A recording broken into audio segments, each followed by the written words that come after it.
The Highlands and Islands is one of the best places, not just in Scotland, but one of the best places in Europe to take forward the whole, particularly offshore renewable energies in wave, in tidal and wind energy. And it's got huge opportunities for the region, a new opportunity for a new generation, if you like, growing up. And these are not just opportunities or benefits that are way down the line, they're happening today. It's not an aspiration that sometime, somewhere in the future it might happen, it's started already.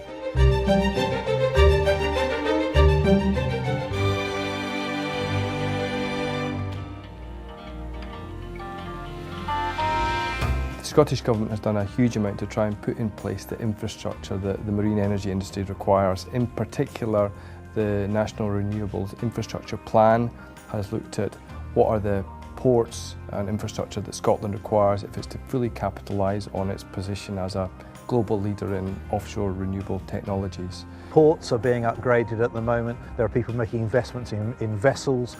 We've got the high voltage switching capacity. You know, everything you need to make this work is actually here. We've got steel manufacturing, we've got dry docks, there's ports and infrastructure that's suitable for accommodating the vessels and the marine activities that are going to be required.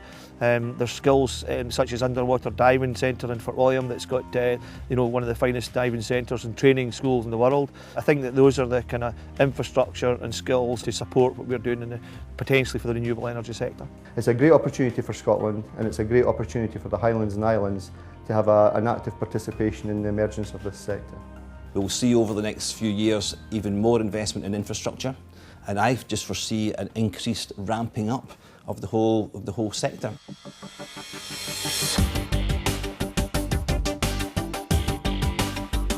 The supply chain is absolutely critical, and frankly without a supply chain we wouldn't be able to work at all. And we're seeing a number of companies get involved in the supply chain. We're seeing companies from the oil and gas sector start to come up, bring their machines and find out how to make them work for our new industry. But we're also seeing a lot of local companies really take big steps and make the investments necessary to get this industry to happen. With the volume of work that we have over the next 8 years, we're looking at much longer term arrangements with the supply chain, frame agreements that will go for 3, 5, maybe even 8 years. And that's going to be fundamental to try and get the supply chain focused on the north of Scotland.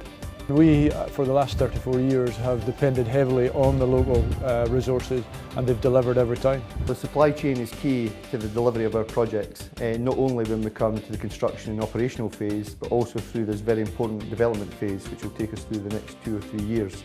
We're a relatively small team, and we rely on suppliers to support the activities that we're doing in the office, to do all the technical environmental studies that are required to support the consent application. So having a mature supply chain, not only during the construction and operational phase, is key. It's also important to get that engagement at this early stage in the projects. You can't develop this sort of industry without skills, and that's one of the major assets which we have, a skills base from oil and gas, but new skills coming into the industry.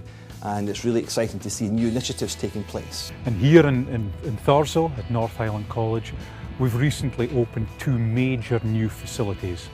First of all, the Engineering, Technology and Energy Centre, and secondly, the building that we're standing in front of, the Centre for Energy and Environment.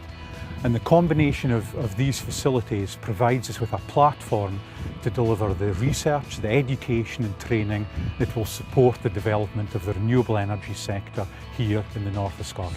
The Next Skills Academy is a wonderful facility, and we have former postmen, call centre workers, painter and decorators, brickies, all coming in there to retrain and get themselves into the energy industry. We want to encourage that and promote it because we will need it in going forward. There's a huge pool of talent here in the Highlands. We have found it even in our own small company. A message to somebody who wants to get involved quickly, because this is happening, and if you don't get involved, you're going to be left out.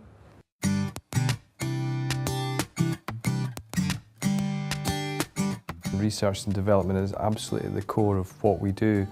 With respect to the Highlands and Islands, we've developed a relationship with the University of the Highlands and Islands, and we're a lead industry partner in a project being led by Lewis Castle College on the Western Isles. And one of the principal goals there is to find out more about the wave energy resource on the periphery of Scotland. Areas of high tide have kind of traditionally been avoided by mariners, and what Scott Renewables is trying to do is to develop a technology that can be installed and operate successfully and effectively in that environment, and that's kind of the key technical challenge we've really faced over the past decade in developing the technology. The 250 kilowatt prototype, full-scale prototype you can see behind you, is the penultimate stage in that RD&D phase.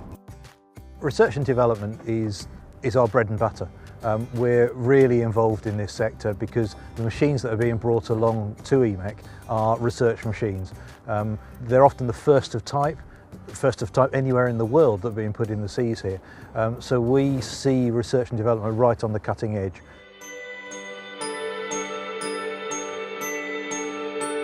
Any business working in Highlands and Islands is very important to work with the communities and you know, out with creating jobs in the communities. It's about keeping communities up to speed and informed and reliably informed of what proposals and what developments can take place and what the opportunities are there for those communities. We have community liaison officers working at a very local level with community councils, with local groups, all the way through the Highlands and Islands. We like to think that we are a community-based organisation and we work very closely with everybody in the community. We need to start thinking about how we in the Highlands and Islands start using this energy to make life in the Highlands and Islands better for some of the remoter communities, and we can make sure that the population in these communities stay with good jobs, valuable jobs that families want to stay. There's going to be a major impact coming through in terms of renewables projects, and over time people can see the benefits where we are a much more self-sustainable area. We have invested in a car here ourselves, which is a fully electric car which is working from a wind turbine, and we're setting that up as an example of what could happen in the community here in the future.